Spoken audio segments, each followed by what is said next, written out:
So Mark chapter 2 tells us this story. Chapter 2, verses 18 through 22 say, "Now John's disciples and the Pharisees were fasting. Some people came and asked Jesus, 'How is it that John's disciples and the disciples of the Pharisees are fasting, but yours are not?' Jesus answered, 'How can the guests of the bridegroom fast while he is with them? They cannot, so long as they have him with them. But the time will come when the bridegroom will be taken from them, and on that day they will fast. No one sews a patch of unshrunk cloth on an old garment, otherwise the new piece will pull away from the old, making the tear worse.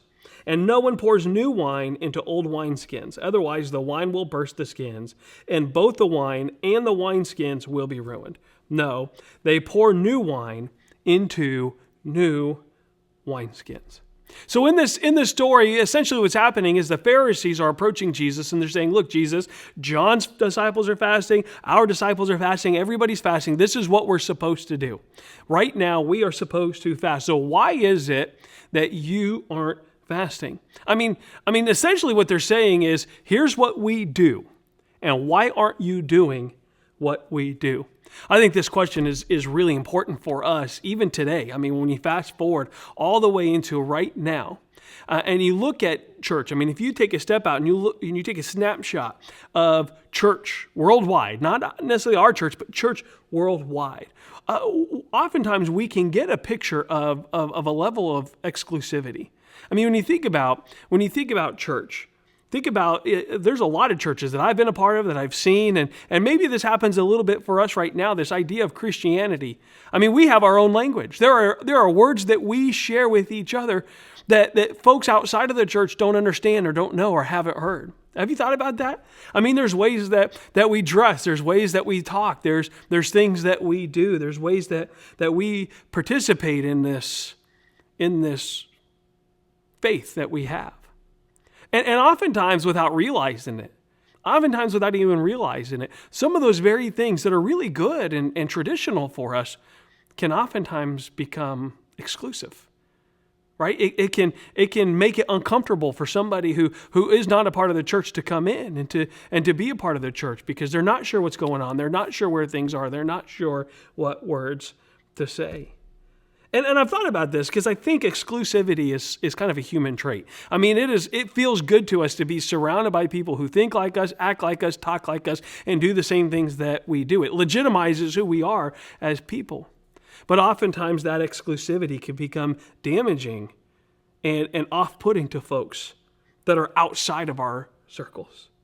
So this is what Jesus answers when the Pharisees say, "Hey, here's what we do. And you should do what we do. Why aren't you doing what we do?" This is what Jesus answers. He says two things. He says, first, you don't sew an unshrunk patch on an old garment, right? Ultimately, what he's saying, and you think about this, is you have a garment, right? And it's got a tear in it. And you want to put a patch on it. And what Jesus is saying is to preserve what is. To preserve what is, you can't take something that is unlike what is to patch up the tear. Otherwise, it destroys the whole garment itself. That actually, you have to take the patch and you have to shrink it up. You have to wear it out. You have to make it like the garment that you're patching up for it to be able to hold that tear. Right? So the first analogy he uses, or he says, is you can't put something new on something old. Otherwise, the whole thing falls apart. Right? Similarly, you can't pour new wine into old wineskins. The way the wineskins were created were to preserve what was in them, not to add new wine into them. Once you put new wine into them, it breaks down the molecular structure of the wineskin and it begins to burst and fall apart and you lose all of the wine. I mean, ultimately, this is what Jesus is saying. Jesus is saying, guys, listen, I am doing something new. I am doing something new. And my ways don't apply to your ways.